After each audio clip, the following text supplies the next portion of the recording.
We should never allow the government to decide what is acceptable speech and what is unacceptable speech. We should penalize behaviors, not opinions, and not speech. If you start trying to regulate speech, you start trying to regulate thoughts, you start trying to regulate beliefs rather than behaviors, there's no way that you're not going to abridge the constitutional rights of millions of Americans.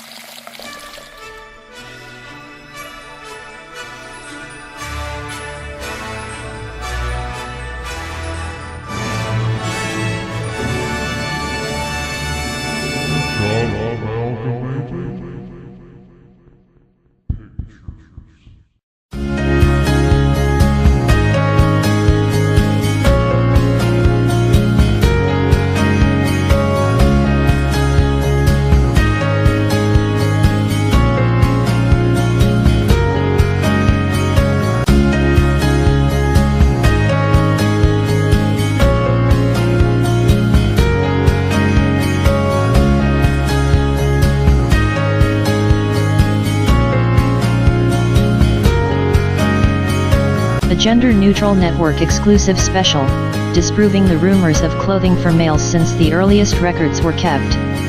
Tonight on GNN, keep watching. It will make all unbelievers blush.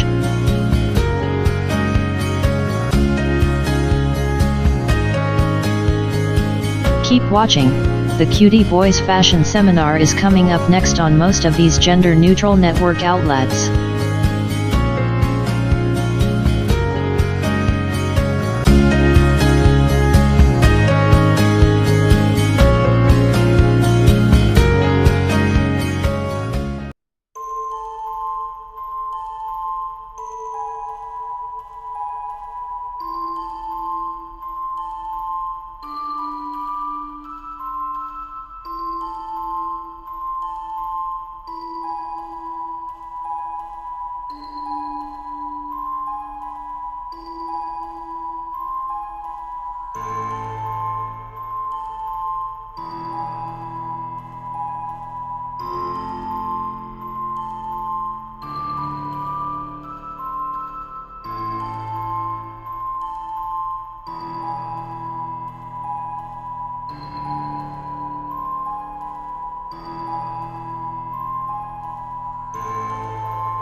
You are watching the Gender Neutral Network, where those who are oppressed can be heard, even if you might be a minority.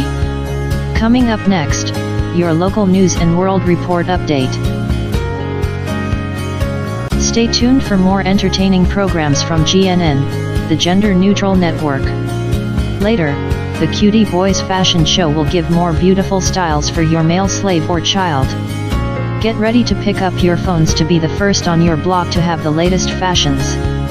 Then, our own favorites are flaunted on the global scene. Look for them at your favorite clothing store tomorrow or order online anytime. Creature Feature, where you and your daughter can be mesmerized by the strange and unusual from times past to present terrors of male torture, or even future nightmares that keep you wondering what's next in our dominated world of enslavement and fanciful dreams. All coming up on the Gender Neutral Network.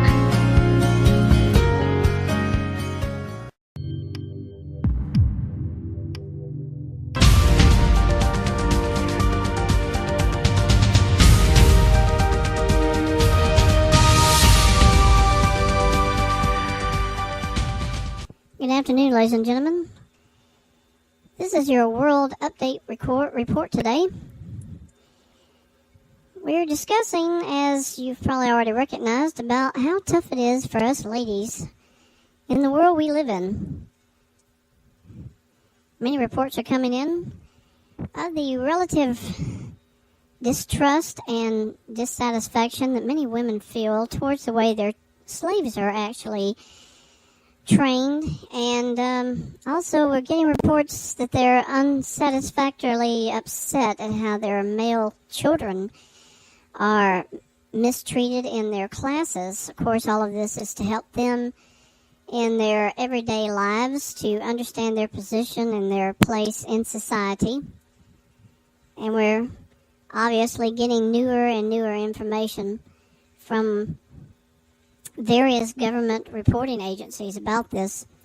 So it's very disorientating to hear how we want our families to be happy, but at the same time we want them to comply and conform to how our government functions and how we expect them to behave and how to live in our homes at the same time that they're trying to adjust to the life they have to live. And I think this viewpoint by women that it's unsatisfactory and that they're not at all happy about the conditions that their slaves and their male children are suffering maybe or dealing with in the training classes, that they don't think it's not in their best interest. I think that's how most of the women I've heard from have said they feel as to the conditions that they see, and they take quite a bit of, they take it personally, really too personally, when you hear how they react to the kinds of harshness that the teachers have to project to these young children, the male children who are in classes. And it's simply because that's the only way they can reach them. The male is a rebellious gender. It's in many ways an animal because it can't relatively be controlled with the options we have in the classrooms of these young children as well as your adult slaves as well.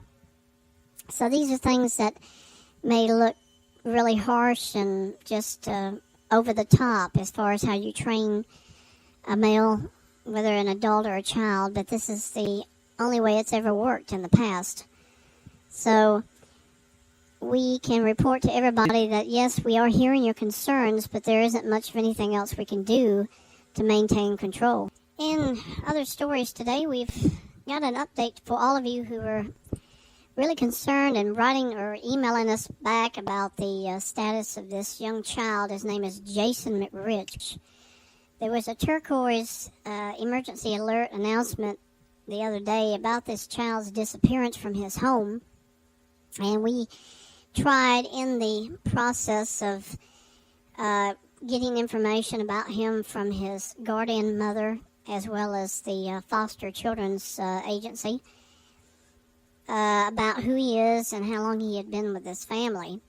And it appears, to the surprise of many of us who did this story yesterday and in the last couple of weeks, the child had disappeared more than once. Only at this particular time did the mother feel that it had gone on too many times and that it was time to try to get the police involved to figure out where is he going to, where is he disappearing, why aren't they able to track down where he goes, because it's kind of an unexplainable event where he just kind of like reappears in the house again. And each time, as we have learned from the mother figure, she paddled him consistently to teach him that it's not right or fair for her to go through this kind of concern without knowing where he goes to. But this is what we know up to this point. The boy has disappeared from his home in the last possibly 6 months, at least 3 times. And the understanding we have is there is always somebody at the house besides the mother. There's usually her daughter is in the house. And they can't see where he leaves at all from his room, from wherever he might be in the house.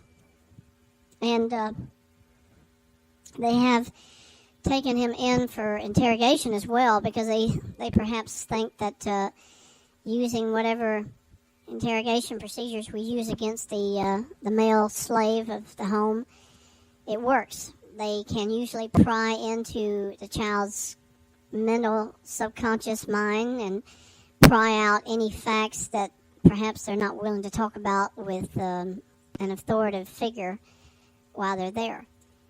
So what we have learned about this child through the many different procedures that they used against his mental blocks that he projects is he doesn't believe in his mind that he is going anywhere except he's staying in his home.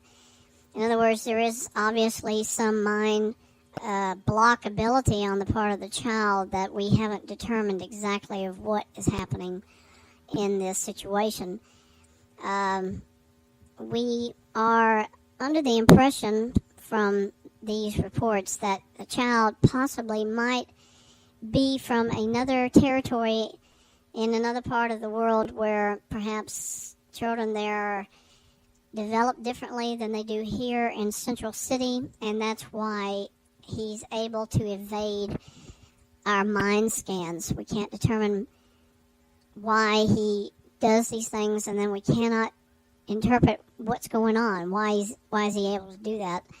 So as we've been continuing to investigate this, the child is still in the position of evading questions, evading really deliberate answers that we're asking him to give us, and the only option is to take him back for more training and more disciplinary action.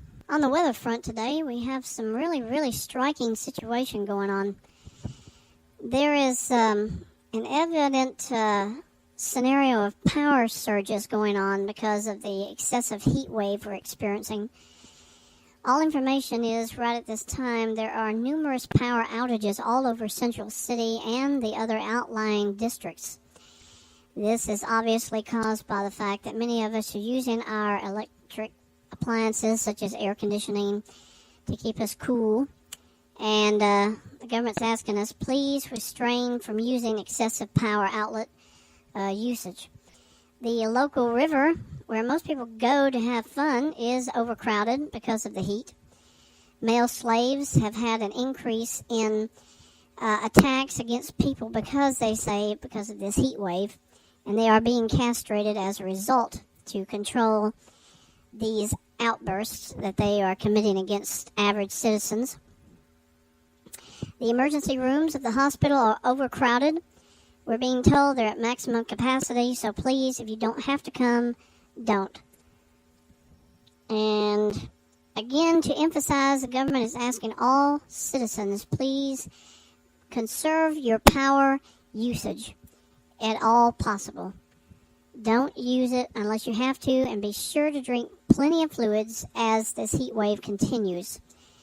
And that is primarily the main situation with our weather conditions right now, all across the city and in the other districts today. It's really, really bad, folks, so try to take care of yourselves. Beyond the obvious facts of the male population of our men going berserk with the heat situation, young boys, as we have determined from research, are affected by excessive heat during the summer and the spring times of the year. And it's primarily because, obviously, wearing a dress and a skirt does make moisture build up in certain places, and it is rather uncomfortable. But beyond that, because of the metabolism of a male compared to a female, these are factors that must be considered in the home when you allow your male child or your adult male slave to do any activities outdoors. Be certain that they're well ventilated.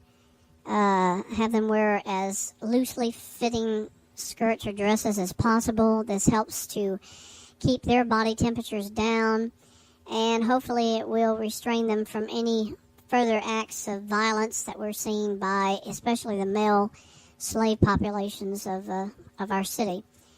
So this is something that the government is very much requesting people to take into advisement.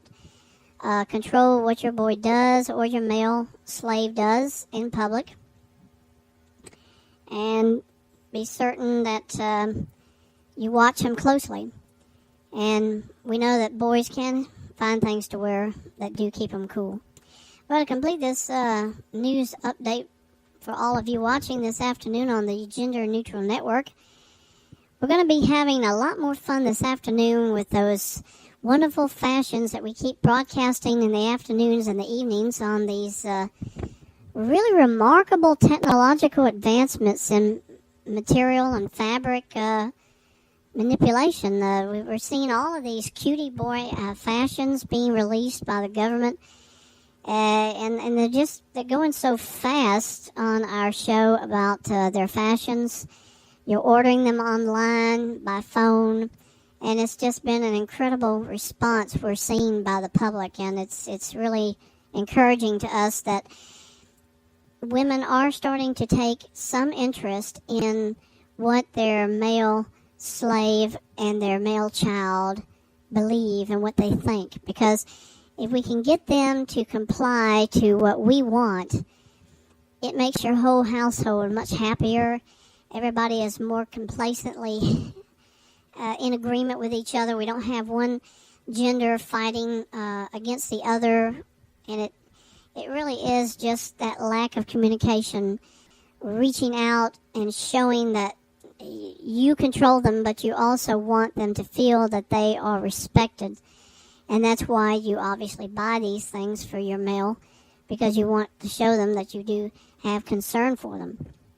We are not saying we give them equal rights. That has nothing to do with this. It's just the opportunity to reach out and to show them through what we do that there is concern, there is love for them, and hopefully we'll get through this together.